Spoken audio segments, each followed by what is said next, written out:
Paano ka may mararating sa buhay na wala kang destinasyon, wala kang malinaw na goal? Kaya you're just wandering around without any source of direction.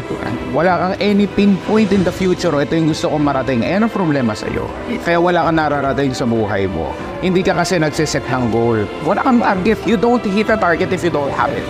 Ang unang pundasyon ng tagumpay ay pagsiset ng target na malinaw sa'yo. Iset mo na yan. Paikot-ikot ka lang, walang direksyon. Kasi wala kang target. Ang masakit nito, dahil hindi ka nag-set ng malinaw na goal, ayan, wala kang ngayon napuntahan. Natapos yung buhay mo nang wala kang silbi. Papayag ka.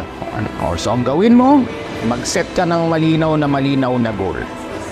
Isulat mo sa papel yung gusto mong marating 5 years, 10 years, 15, 20 years from now. Tapos maging malinaw ka doon.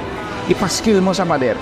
Kasi ayan ang susi para meron kang tunay na mapuntahan is kung meron kang tunay na direction.